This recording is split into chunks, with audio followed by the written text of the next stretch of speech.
감사드립니다. 우리 유초등부 위에 하나님의 은혜가 충만하시기를 소망합니다.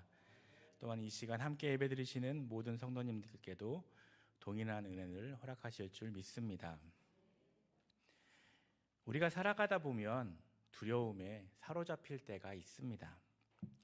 잉크 한 방울이 물컵에 떨어지면 그 한 방울이 물의 색을 바꾸어 놓습니다. 그와 마찬가지로 이 작은 두려움 한 방울이 우리의 생각과 행동을 마비시키는 것입니다. 두려움이 우리에게 들어오면 삶을 초라하게 만들고 또 무기력하게 합니다. 살아있으면서도 마치 죽은 것 같은 삶으로 바꾸어 놓을 수 있는 것입니다. 두려움이 우리에게 들어오면 우리 삶 전체에 영향을 미칩니다. 특히 우리를 믿음으로 살지 못하게 합니다. 두려움과 믿음은 공존할 수가 없는 것입니다. 믿음의 선배들을 보면 그들은 믿음으로 두려움을 이길 수 있었기 때문에 믿음의 발자취를 남길 수 있었던 것입니다. 우리가 여러 가지 모습으로 찾아오는 이 두려움의 문제를 극복하지 못하면 우리를 자녀로 부르시고 하나님의 영광을 위한 도구로 쓰시려는 하나님의 큰 계획 가운데 우리가 누려야 할 축복을 놓치고 마는 것입니다. 혹시 지금 삶 가운데 찾아온 두려움과 씨름하고 계십니까? 우리 삶에 찾아오는 두려움에는 이 네 가지 모습이 있다고 합니다.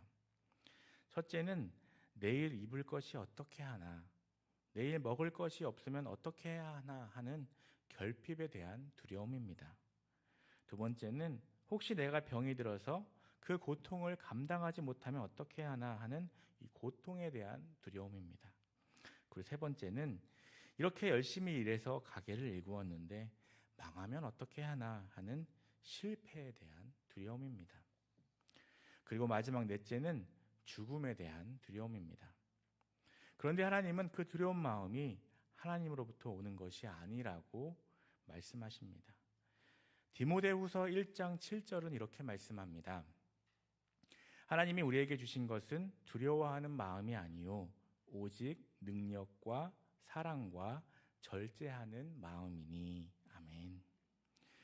우리가 믿음으로 살지 못하도록 방해하는 이 두려움을 이기지 못하면 하나님이 우리 삶에 준비하신 축복을 누리지 못하게 됩니다.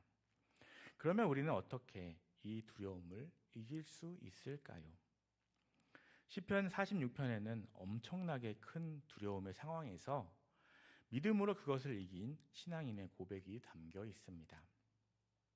나아가 우리 삶에 찾아오는 두려움의 문제를 능히 극복하게 하시는 하나님의 영적인 비밀도 알려주고 있습니다.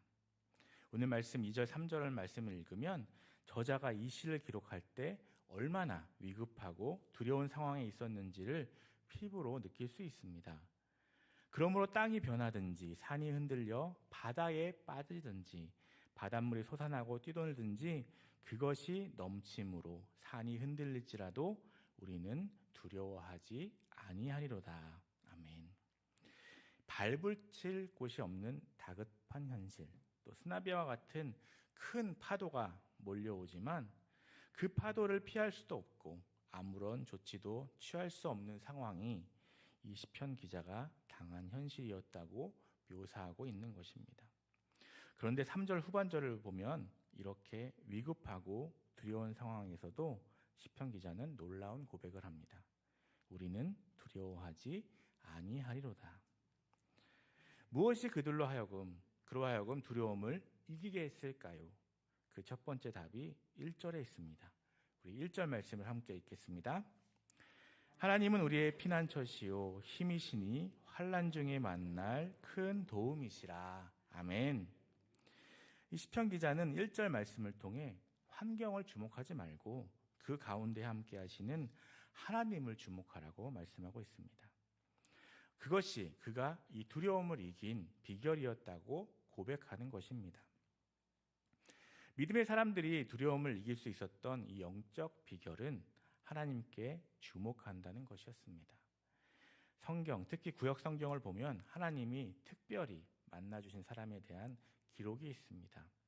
창세기 32절을 보면 평생 원한의 칼을 갈면서 동생이 두려움을 안고 고향에 돌아올 때만을 기다리는 이 형 에서와 그 형을 만나야 하는 두려움을 안고 고향으로 돌아가는 야곱이 나옵니다.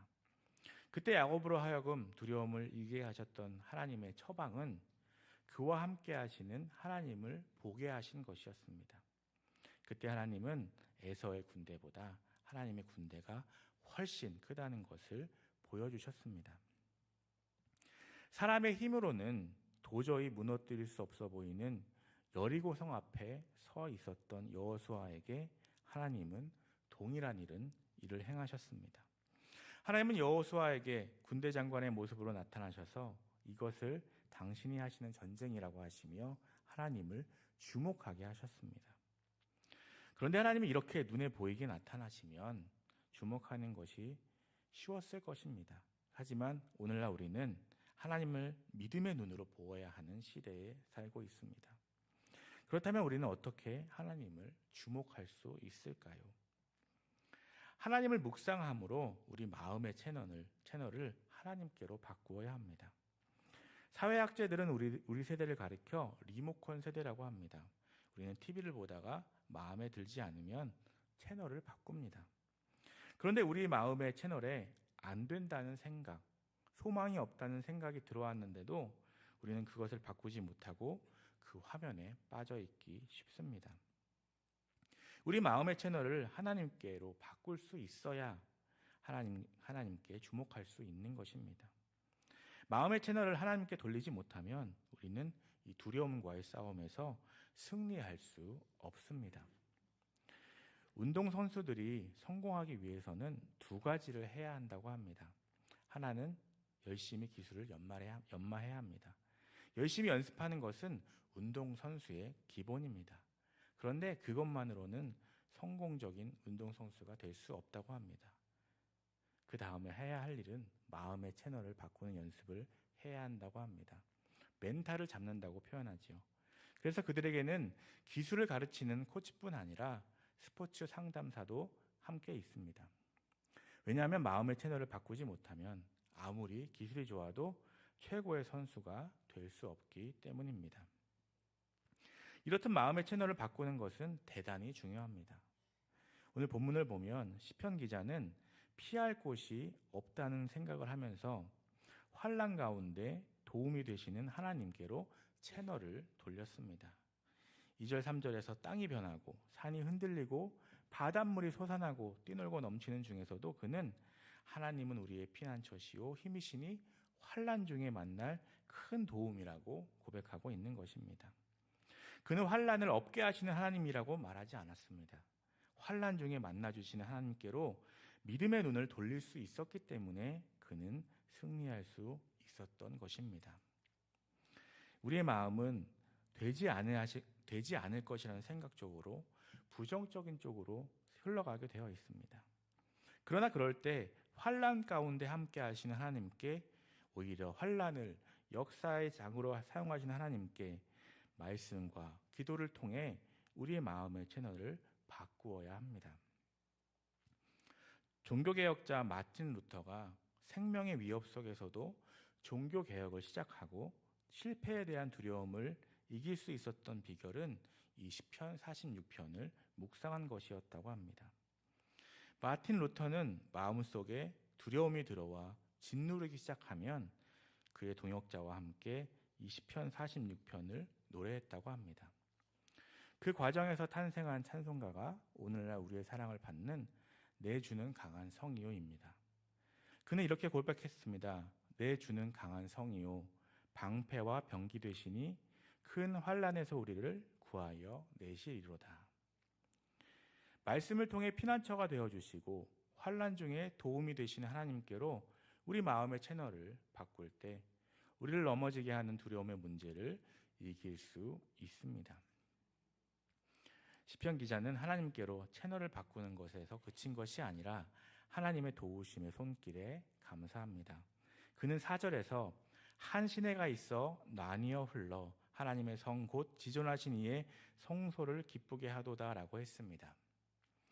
여기서 시편 기자는 순간순간 도우시는 하나님의 은혜를 시냇물에 비교했습니다. 그런데 이 시냇물은 보통 시냇물이 아니고 그 당시 성을 포위하고 함락하기 위해 사용된 것이라고 합니다.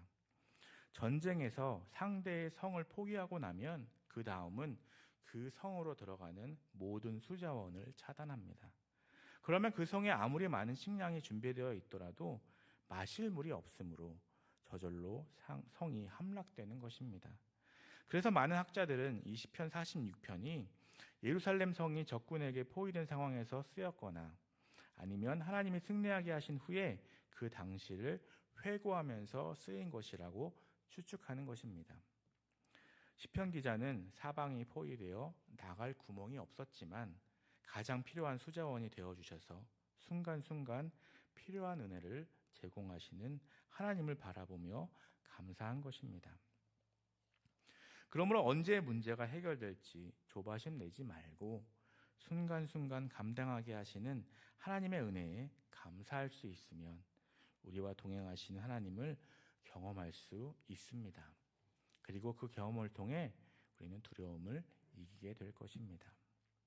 이 순간순간 베풀어 주시는 하나님의 은혜에 감사할 때 우리는 우리와 함께 하시는 하나님을 볼 수가 있습니다. 그리고 나의 환난 가운데 함께 하시는 하나님을 볼 수 있으면 하나님이 환난을 능히 이기게 하신다는 확신을 가지고 두려움을 이기는 삶을 살 수 있는 것입니다. 환경을 주목하지 말고 하나님을 주목하십시오. 그분은 삶에 찾아오는 이 두려움을 능히 이기게 하실 것입니다. 사도 바울이 빌립보서를 기록할 때 그는 감금된 상태였습니다. 아무것도 할 수 없는 상태였습니다. 실패의 두려움에 빠질 수 있는 시간이었습니다. 그런데 그 바울은 아무것도 할 수 없는 그 시간이 하나님께서 일하시는 시간임을 알았습니다. 하나님이 시작하신 일은 하나님이 이루실 것이라 믿었기에 기다림의 세월이 두려움이 아닌 쉼의 시간이 될 수 있었던 것입니다. 기다림의 시간은 하나님의 일을 준비하시고 이루시는 시간입니다. 기다림의 시간을 하나님이 일하시는 시간으로 볼 수 있는 사람은 하나님의 타이밍을 신뢰하는 사람입니다. 또한 우리는 십자가를 묵상하며 그 아래에서 기다림의 시간을 보낼 수 있어야 합니다. 십자가를 통해 베푸신 하나님의 은혜, 나를 회복시키시고 나를 하나님의 자녀가 되게 하신 그 십자가의 은혜를 다시 돌아볼 수 있을 때 기다림의 시간은 하나님의 은혜를 체험하는 시간이 될 것입니다. 또한 삶을 위협하던 것들이 눈처럼 녹아지는 것을 경험하게 될 것입니다. 두려움을 극복했던 믿음의 선배들을 보면 그들은 두려움의 순간 십자가 앞으로 돌아올 수 있는 비결을 알고 있었습니다. 사도 바울도 그랬습니다. 바울의 삶에는 수많은 두려움의 순간이 있었습니다. 그 두려움을 이기는 힘이 십자가를 기억하는 것이라고 그는 고백합니다. 십자가의 은혜가 희미해지면 우리의 삶을 가로막는 많은 위협들을 이길 수 없습니다. 하나님이 왜 이렇게 하실까? 하나님이 왜 일하시지 않으실까? 하는 의문스러운 상황들이 끊임없이 찾아옵니다. 그때 십자가를 통해서 내가 만난 예수 그리스도를 통해서 그 상황을 볼 수 있으면 하나님의 시간을 신뢰함으로 두려움을 이길 수 있는 것입니다. 삶을 위협하는 모든 문제를 가지고 십자가 앞으로 나오십시오. 십자가를 통해서 보여주신, 십자가를 통해서 경험하게 하신 그 은혜와 사랑을 기억하시기 바랍니다. 이제 우리는 모든 인간적인 몸부림을 멈추고 하나님의 손에 맡길 수 있어야 합니다. 피하려 한다면 두려움을 이길 수 없습니다. 사람은 본능적으로 어려움에 봉착하면 자기의 수단과 힘을 의지해 무엇인가를 하려고 합니다. 심리학자들에 의하면 다른 동물들은 위기를 만나면 멈추어 서고 상황을 살피는데 유독 인간만 계속 달린다고 합니다. 수단과 방법을 동원해 상황을 피하려 하는 것은 마음고생만 되고 아무런 효과가 없습니다. 그래서 하나님께서는 우리에게 다른 방법을 제시하십니다. 몸부림치지 말고 가만히 하나님께 맡기라는 것입니다. 오늘 10절 말씀 읽겠습니다. 10절입니다. 이르시기를 너희는 가만히 있어 내가 하나님 됨을 알지어다. 내가 문 나라 중에서 높임을 받으리라. 내가 세계 중에서 높임을 받으리라 하시도다. 아멘. 가만히 있으라는 것은 인간적인 수단이나 방법을 동원해 바쁘게 움직이는 것을 멈추라는 말입니다. 그렇게 할 때 하나님의 하나님 되심을 아는 축복을 경험하게 된다는 것입니다. 여기서 안다는 표현은 지적으로만 아는 정도를 의미하는 것이 아닙니다. 체험을 통해서 하나님이 얼마나 위대한 분이신가를 알게 되는 것입니다. 두려움이 찾아왔을 때 나의 수단과 꾀와 방법을 동원해 해결해 보려고 몸부림치면 하나님의 하나님 되심을 체험하는 그 축복을 놓치게 되는 것입니다. 하나님은 우리가 나의 수단과 방법을 다 내려놓기를 기다리십니다. 하나님 앞에 다 내려놓고 가만히 있는 것은 정말 어려운 일입니다. 그러나 모든 것을 하나님께 맡기는 과정이 없으면 우리는 하나님의 능력을 체험하는 기회를 놓치게 됩니다. 우리가 약할 때 오히려 강하게 하시는 것이 하나님의 방법임을 기억해야 합니다. 나의 연약함을 인정하고 하나님의 품에 우리 자신을 맡기면 피난처 되시는 하나님께서 그 능력으로 우리를 강하게 하실 것입니다. 우리는 강함으로 두려움을 이길 수 없습니다. 그러나 약한 가운데 하나님께 모든 것을 맡길 수 있을 때 하나님 우리로 하여금 두려움을 이기게 하실 것입니다. 하나님은 오늘도 우리가 깨어지고 상한 모습으로 나아올 때 우리를 회복시키시는 분이십니다. 하나님은 우리를 회복시키셔서 두려움을 능히 이기는 사람으로 세우실 것입니다. 또 하나님은 우리가 가만히 있어 하나님께서 역사하시도록 기도하기 원하십니다. 우리가 하나님 앞에 나아가 연약함을 고백하며 하나님 품에 안길 때 하나님은 우리의 인생을 위협하는 두려움을 능히 이기게 하십니다. 자신의 약한 모습을 그대로 고백하고 하나님께서 역사하시도록 기도하며 하나님 품에 안기는 저와 여러분 되시기를 간절히 소망합니다. 우리 이 시간 함께 기도하기 원합니다. 먼저 회개하기 원합니다. 어려운 상황에서 기도하지 못하고 말씀